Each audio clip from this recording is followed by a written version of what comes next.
오늘 우리가 묵상할 말씀은 역대하 7장 12절에서 16절의 말씀입니다. 구약성경 665페이지 우리 다 같이 한음성으로 같이 읽어보겠습니다. 역대하 7장 12절에서 16절 다 같이 읽습니다. 밤에 여호와께서 솔로몬에게 나타나사 그에게 이르시되 내가 이미 내 기도를 듣고 이곳을 택하여 내게 계시하는 성전을 삼았으니 혹 내가 하늘을 닫고 비를 내리지 아니하거나 혹 메뚜기들에게 토산을 먹게 하거나 혹 전염병이 내 백성 가운데에 유행하게 할 때에 내 이름으로 일컫는 내 백성이 그들의 악한 길에서 떠나 스스로 낮추고 기도하여 내 얼굴을 찾으면 내가 하늘에서 듣고 그들의 죄를 사하고 그들의 땅을 고칠지라. 이제 이곳에서 하는 기도에 내가 눈을 들고 귀를 기울이리니 이는 내가 이미 이 성전을 택하고 거룩하게 하여 내 이름을 여기에 영원히 있게 하였음이라. 내 눈과 내 마음이 항상 여기에 있으리라. 아멘. 할렐루야. 오늘 설교 본문을 보시고 의아해 하시는 분들도 계실 것 같아요. 안 그래도 어제 부목사님 중에 한 분이 저한테 전화를 했더라고요. 목사님, 내일 설교 본문이 지난주 설교 본문과 똑같으니까 혹시 주보가 오타난 건 아닌가 염려스러워서 전화를 한 거예요. 예, 똑같습니다. 예, 오타가 아닙니다. 오늘 설교 본문이 지난 설교 본문과 똑같아요. 요즘 시점에 이 본문 말씀이 갖는 의미가 그만큼 크기 때문에 오늘 저는 이 본문을 한 번 더 묵상하면서 이 말씀을 통해 주님이 주시는 메시지를 들을 수 있기를 바랍니다. 저는 지난주일 설교할 때에 이 본문을 통해 신앙생활은 늘 선택이고 결단이다 이렇게 말씀드렸어요. 신앙생활은 뭐라고요? 선택과 결단이다. 근데 그 결단은 비둘기처럼 어떻게 해야 돼요? 순결해야 된다. 그러면서 동시에 뱀같이 지혜로워야 된다. 신앙생활은 늘 선택과 결단인데 그 선택과 결단은 비둘기처럼 순결해야 되고요, 뱀같이 지혜로워야 됩니다. 저는 그런 선택과 결정을 했던 사람들의 예를 성경을 통해 바벨론 포로로 잡혀갔던 다니엘의 세 친구들을 예로 들었어요. 그리고 교회 역사를 통해서 성경을 통해서 초대교회 성도들을 예로 들어드렸습니다. 그러나 그들의 선택을 상식적으로 생각하면 비둘기처럼 순결했을지는 모르지만은 뱀같이 지혜로운 선택은 되지 못했습니다. 상식적으로 생각한다면 비둘기처럼 순결한 선택은 했을지 모르지만 뱀같이 지혜로운 선택은 아니었을 거예요. 그러나 늘 제가 말씀드리지요. 그리스도인의 선택은 상식을 뛰어넘어 신앙적 수준의 선택이 되어야 된다. 아멘. 그리스도인의 선택은 상식을 넘어 신앙적 차원의 선택이 되어야 된다. 따라서 그들의 선택을 신앙적 차원에서 본다면 그들의 선택은 바른 선택이었고 지혜로운 선택이었습니다. 그들의 선택이 지혜로웠고 옳았다고 하는 증거가 그 결과물입니다. 그 결과물이 무엇입니까? 지금의 교회입니다. 교회는 성경과 기독교 역사에서 믿음을 지키기 위해 목숨을 잃었던 수많은 사람들의 신앙적 선택이 옳았다고 하는 결과물로서 이 땅에 생겨났습니다. 그래서 이 교회는 그들의 선택이 옳았고 지혜로웠다고 하는 것의 증거인 것입니다. 그들을 픽박했던 자들은 다 사라졌습니다. 그러나 그들에게 핍박을 받았던 사람들은 영생을 가지고서 영원히 하늘나라에 살고 있고 또 이 땅에 교회를 남기게 했습니다. 그들에게 믿음을 유산으로 물려받은 후손들은 지금도 교회로 남아서 그들이 옳았음을 증언하고 있습니다. 그들은 그들의 신앙을 지키기 위해서 사자굴에 던져지기도 했습니다. 칼로 베임을 당하고 톱으로 켜는 고난과 고통, 극심한 핍박과 박해를 받았습니다마는 천국에 대한 분명한 소망을 가지고 그 어려움을 이겨냈습니다. 너희는 온 천하에 두루다니며 만민에게 복음을 전하라는 주님이 맡겨주신 그 사명이 너무 귀했기 때문에 그 모진 박해를 받으면서도 끝까지 믿음을 지키며 복음을 전했습니다. 그들은 어떤 상황 속에서도 주님이 now here, 지금 여기에 나와 함께 해주신다는 그 약속을 믿는 믿음으로 그 모든 시련을 이겨낼 수 있었다고 지난주에 말씀을 드렸어요. 사랑하는 대연성결교회 성도 여러분, 저는 저와 또 여러분의 들과 또 우리들의 자녀들이 이러한 믿음과 신앙을 지니기를 주님의 이름으로 축복합니다. 여러분, 지난 주일 영광 예배 때 설교 제목을 기억하고 계십니까? 지난 주일 설교 제목이 뭐였어요? 내가. 인터넷으로 들으시는 분들도 한번 대답해 보세요. 지난 주일 설교 제목이 뭐였어요? 내가. 오늘 본문 중에 13절에 나오는 말씀에서 따온 제목이었어요. 13절 말씀 다시 한번 읽어봅니다. 다 같이 큰 소리로, 혹 내가 하늘을 닫고 비를 내리지 아니하거나, 혹 메뚜기들에게 토산을 먹게 하거나, 혹 전염병이 내 백성 가운데 유행하게 할 때에. 이 본문은 하늘에서 비가 오지 않아 기근이 들고, 갑자기 메뚜기 떼가 나타나서 사람들이 먹을 곡물을 다 갉아먹어버리고, 전염병이 사람들 사이에 돌아서 사람들이 죽는 일들이 일어나는데, 그것들을 누가 했다고요? 내가. 하나님이 하셨다는 거예요. 그렇습니다. 우리가 그 이유를 알든 모르든, 우리가 원하든 원하지 않든 다 하나님이 하시는 일입니다. 다 하나님이 허락하셔야 가능한 일들입니다. 세상에서 일어나는 그 어떤 일도, 큰 일이든 작은 일이든 신앙적 관점에서 보면 결코 우연히 일어나는 일은 하나도 없습니다. 크든 작든 모든 것이 하나님의 주권적 섭리에 의해서 이루어지고, 하나님의 주권적 섭리에 의해서 허락되어진 일이라는 것이 우리의 믿음입니다. 그렇다면 하나님께서 지금 수많은 사람들이 생명을 잃고 있는 이 코로나 바이러스 사태와 같은 그런 일을 허락하신 데에는 다 이유가 있을 것입니다. 괜히 심술이나 부리고 심심해서 장난이나 치시는 그런 하나님이 아니십니다. 성경은 하나사로인이라고 하는 아주 작은 단위의 동전 하나로 2마리씩이나 팔리는 하찮은 참새조차도 하나님께서 허락하지 아니하면 땅에 그냥 떨어지는 법이 없다라고 말씀을 하고 있습니다. 하물며 지금 코로나 바이러스로 이렇게 많은 사람들이 생명을 잃고 우리나라를 비롯해서 전 세계가 이렇게 난리로 고통을 당하고 있는데, 이런 일들이 어찌 절대 그냥 우연히 일어난다고 말할 수 있습니까? 그럴 수 없지요. 여기에는 하나님의 뜻이 있습니다. 여기에는 하나님의 의도하는 바가 있습니다.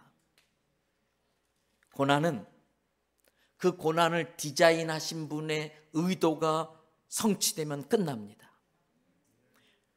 고난은 그 고난을 주신 분의 뜻이 이루어지면 끝납니다. 그럼 우리가 살면서 어려운 일을 당할 때마다 늘 2가지 생각해야 됩니다.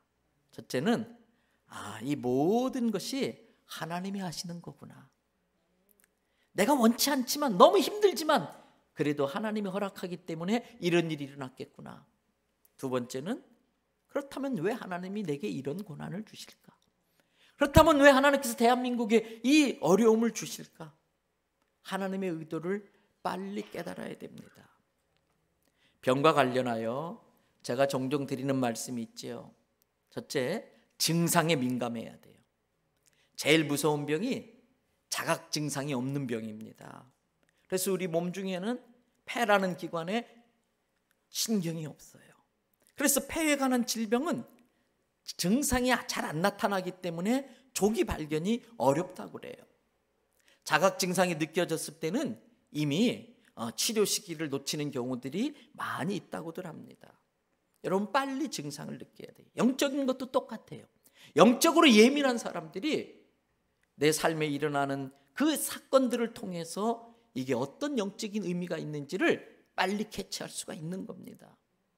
2번째로, 왜 그러한 증상이 나타나는지, 왜 이런 일이 일어나는지 원인 진단을 잘해야 됩니다. 오진하면 안 됩니다.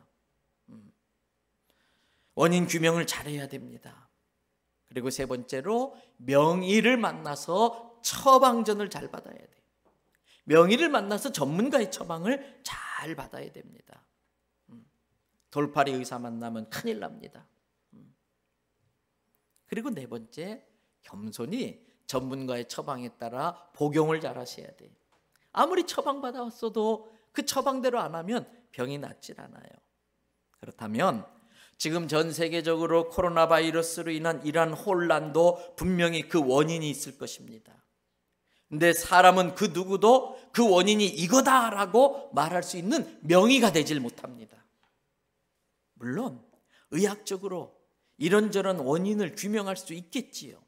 그러나 근본적인 원인은 그 모든 것을 주관하시는 하나님만이 정확히 우리에게 밝혀주실 수가 있습니다.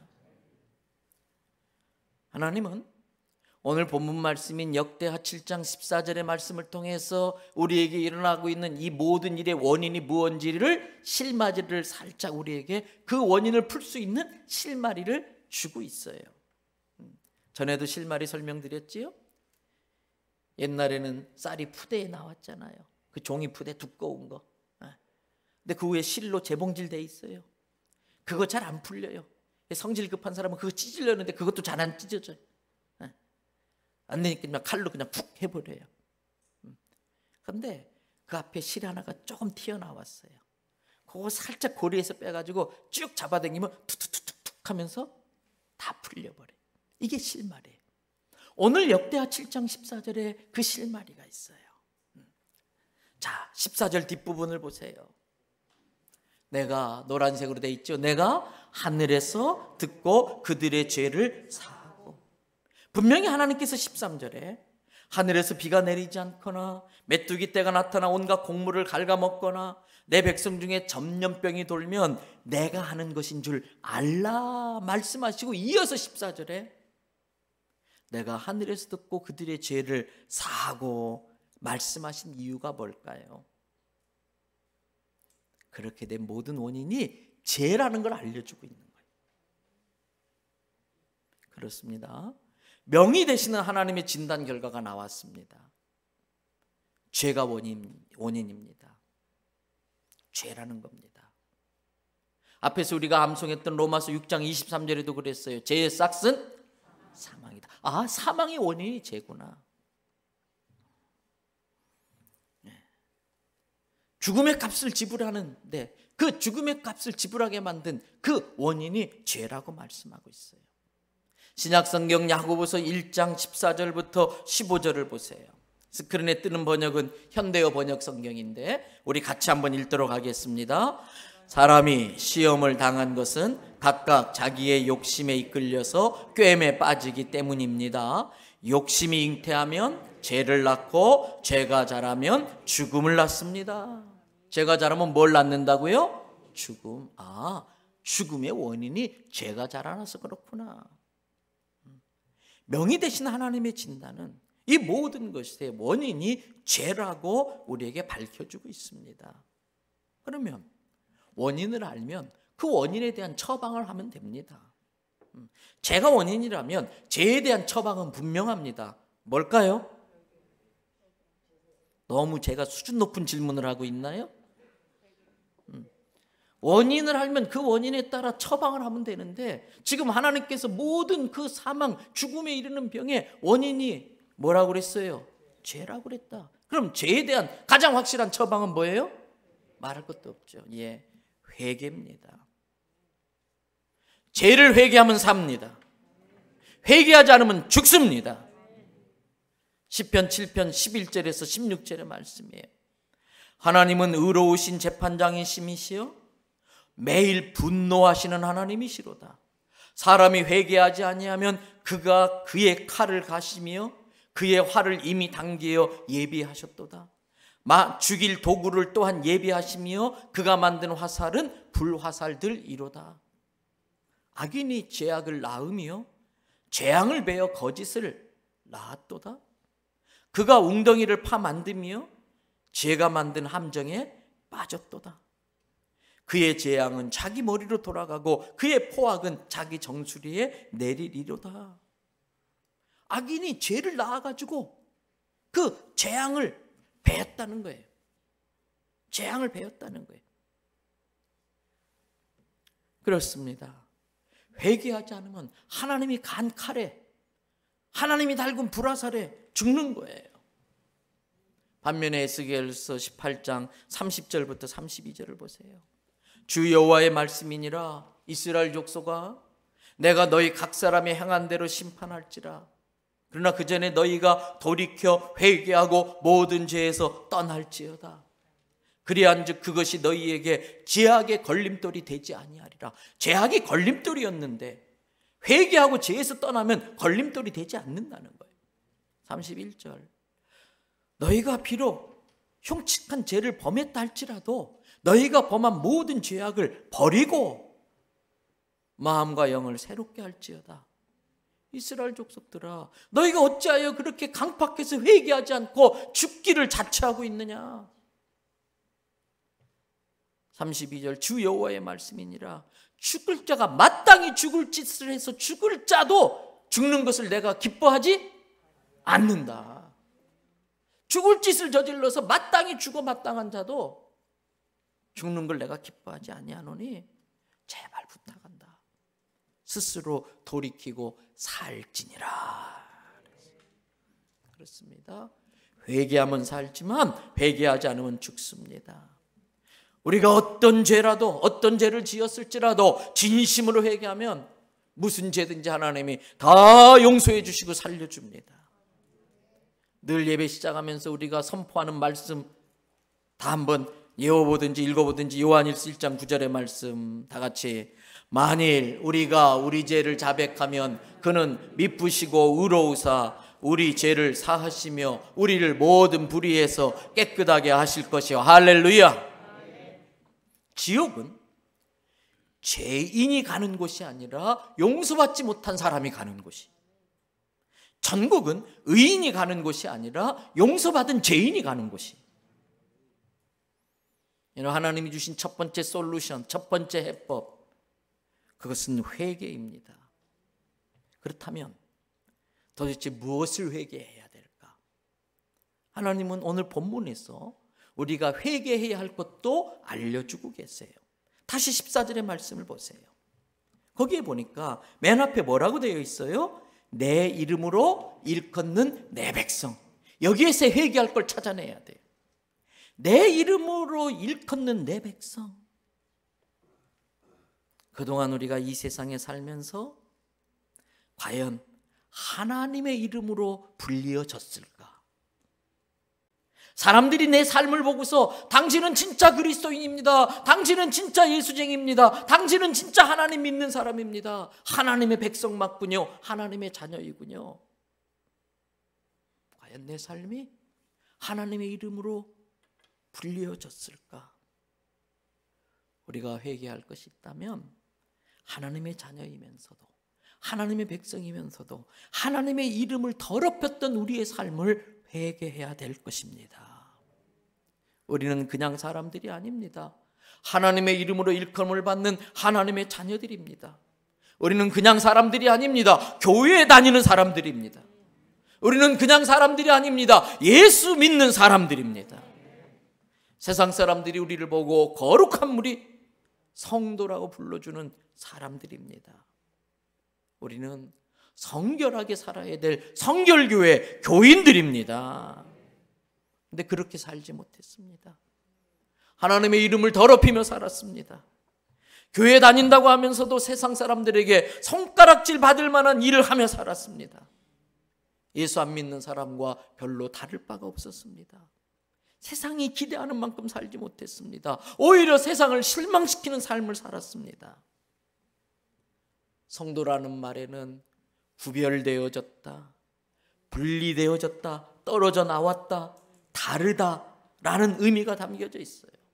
근데 우리는 그들과 다르지 않았어요.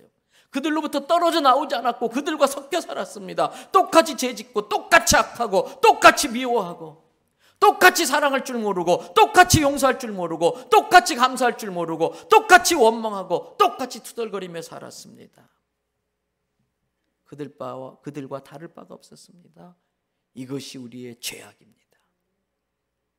하나님은 그것을 회개하라고 합니다. 너희는 내 이름으로 일컫는 내 백성이라는 겁니다.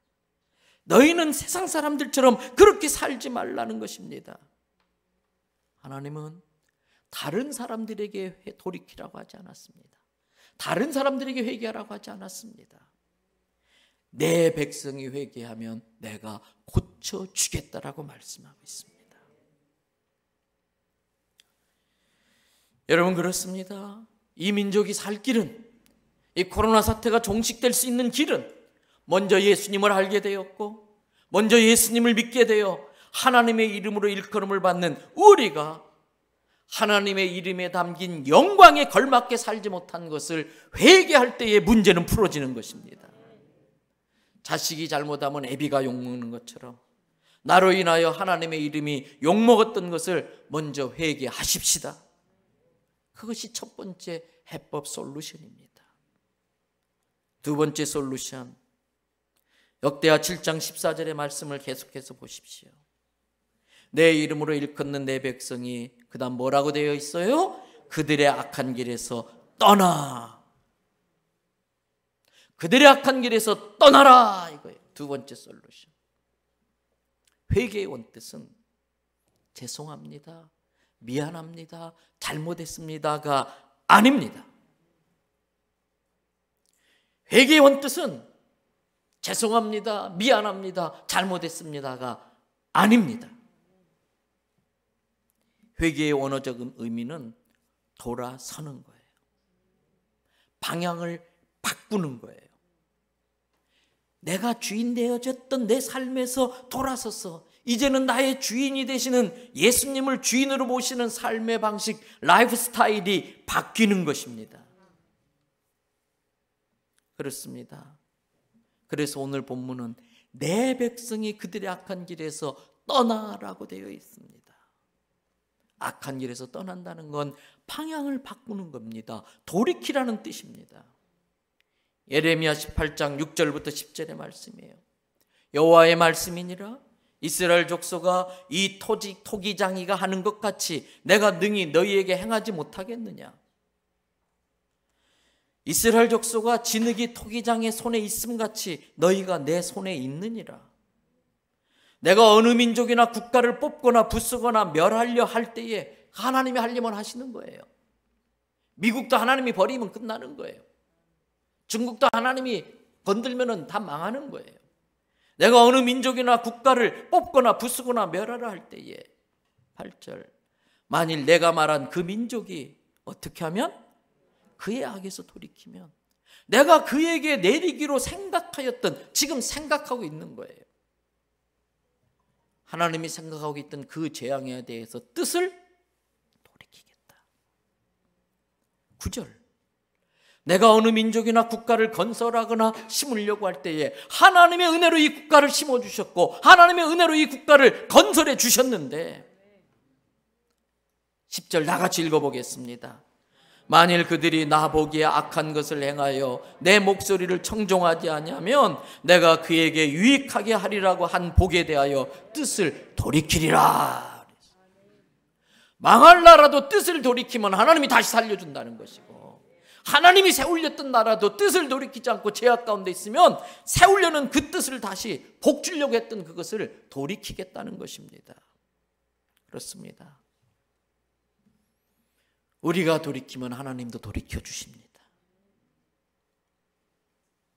그러므로 사랑하는 대한성결교회 성도 여러분, 우리가 이 재앙에서 살 길은 그 죄악에서 떠나 하나님께로 우리의 삶의 방향을 돌리는 겁니다.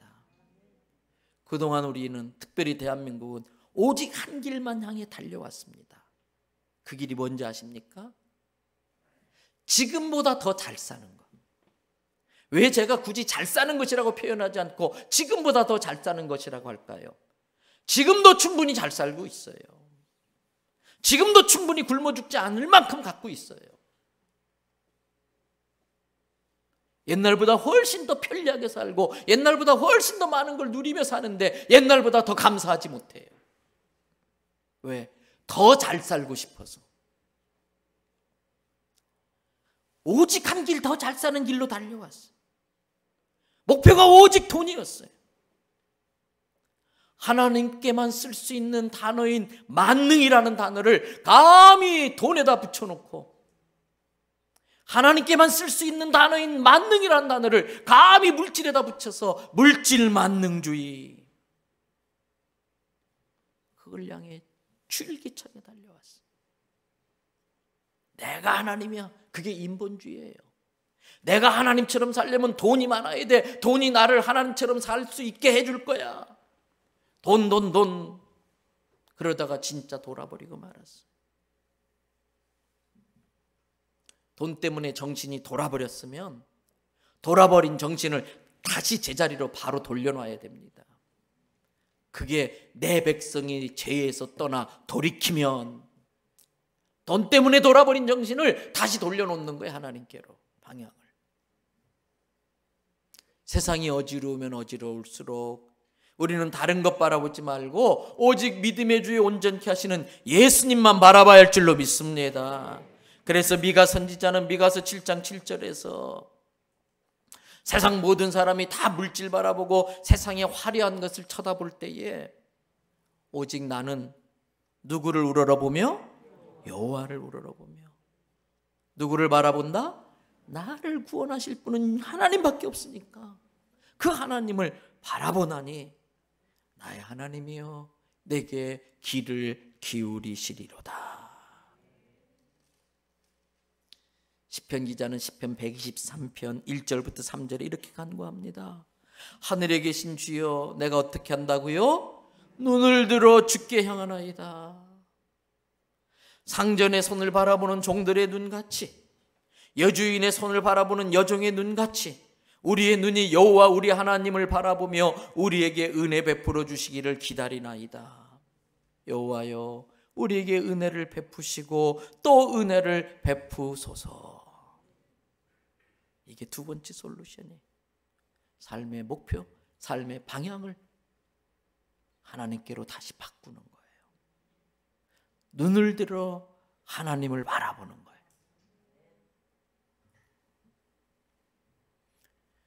광야에서 이스라엘 백성이 노뱀에 울려 죽어갑니다.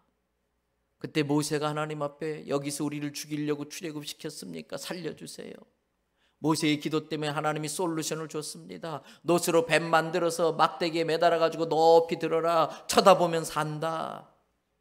그때 사람들이 에이 그거 쳐다보면 산다고? 말도 안 되는 소리. 모두가 구원받아야 되기 때문에 구원의 길은 쉽게 만들어 놓은 거예요. 그러나 그 구원의 방법을 만드는 것은 너무나 큰 희생을 치러요. 모두가 구원받아야 되기 때문에 구원의 방법은 쳐다만 보면 구원받을 수 있도록 쉽게 만들어 놨어요. 그런데 사람들이 안 쳐다봐요. 교만해서 강팍해서. 눈의 방향을 노뱀 대신 예수님께로 돌려야 되는 거예요. 그게 솔루션. 마지막 세 번째 해법을 성경은 줍니다. 오늘 본문 7장 14절에 이렇게 나옵니다. 내 이름으로 일컫는 내 백성이 그들의 악한 길에서 떠나, 그 다음 나같이 읽어봅니다.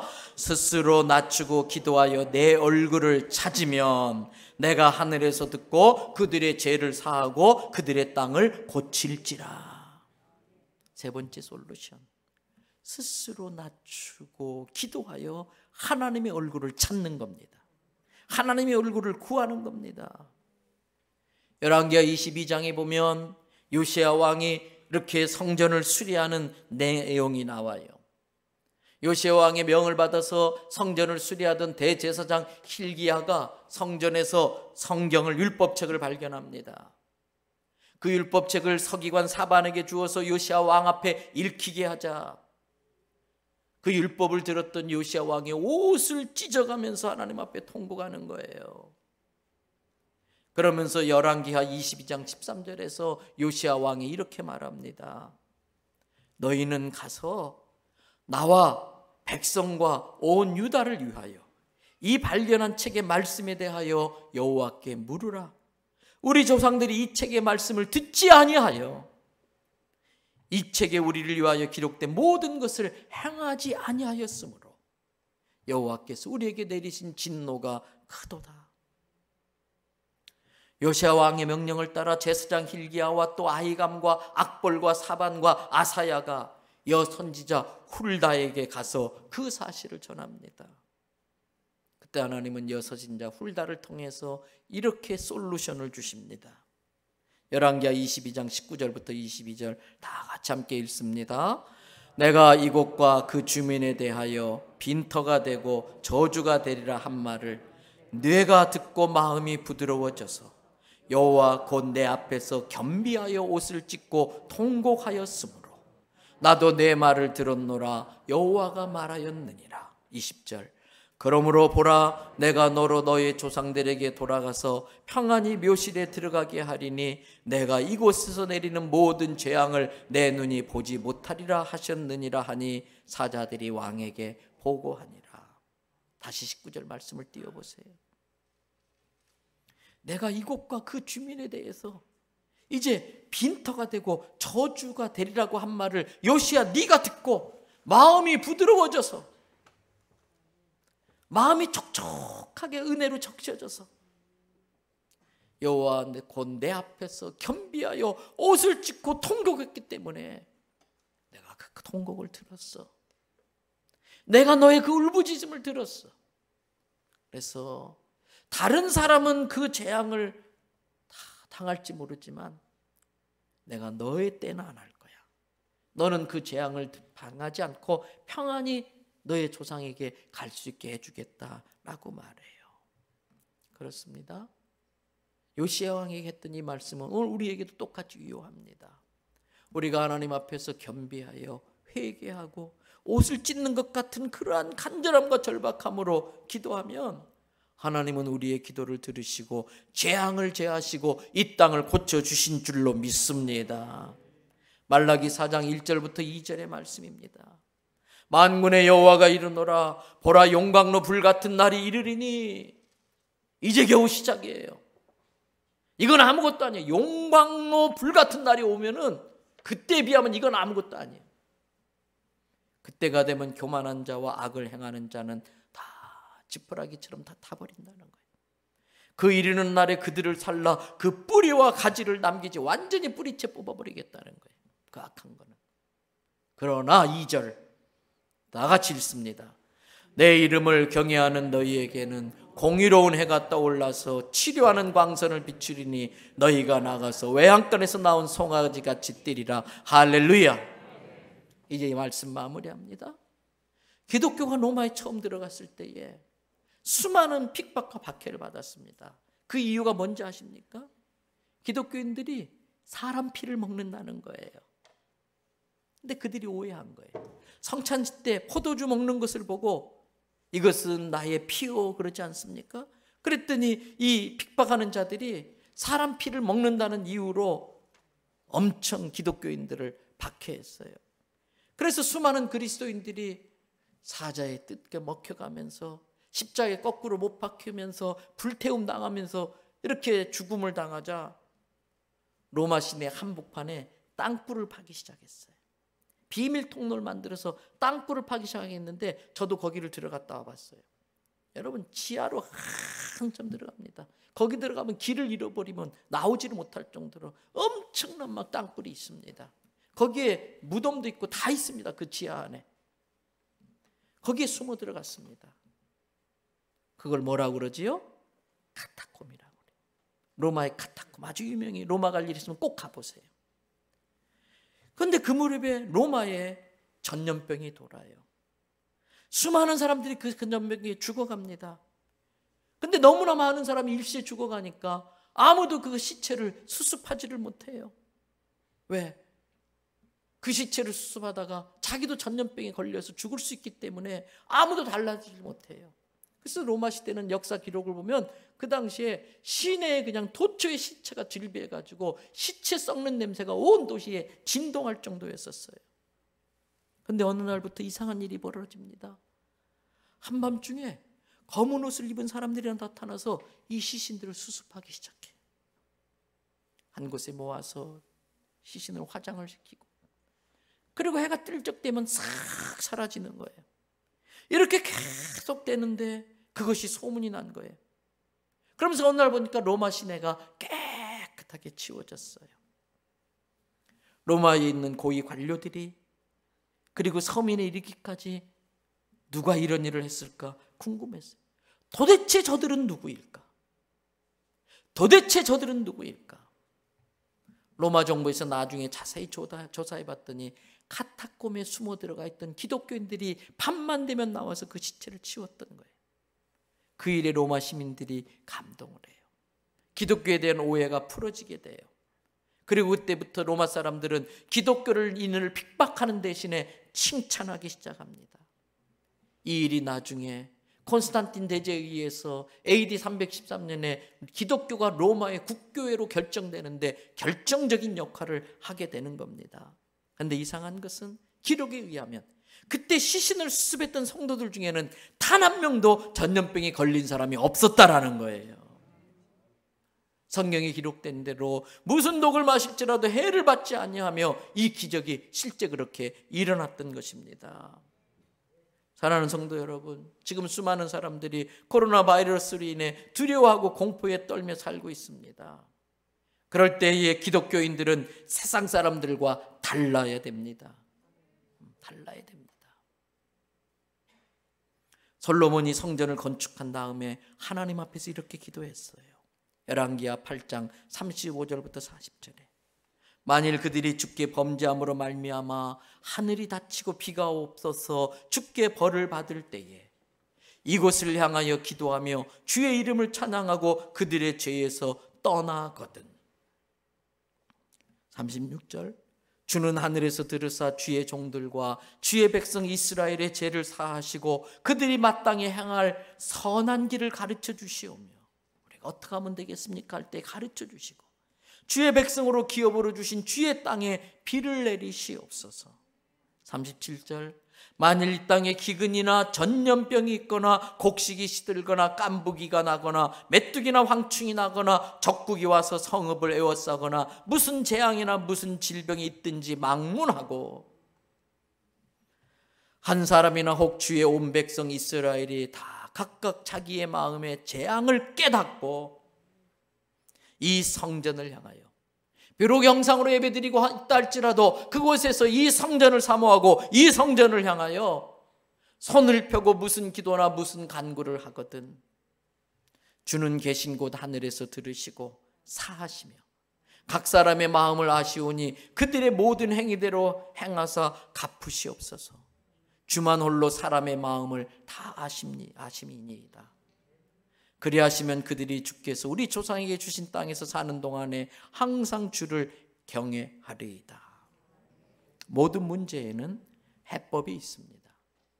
코로나19 바이러스도 사람이 할 수 있는 모든 예방과 의료적 조치를 취해야 합니다마는 그러나 인간은 영적 존재이기 때문에 사람의 문제에 있어서만큼은 영적인 부분부터 해법의 실마리를 풀어가야 됩니다. 영혼이 잘 돼야 범사가 잘 되고 강건해지기 때문에 그렇습니다. 하나님은 이 모든 것의 해법을 기독교인들이 갖고 있다고 오늘 성경을 통해 말씀하십니다. 우리가 먼저 그동안 하나님의 백성답게 하나님의 이름으로 일컫는 사람들답게 살지 못한 걸 회개할 걸 요구하십니다.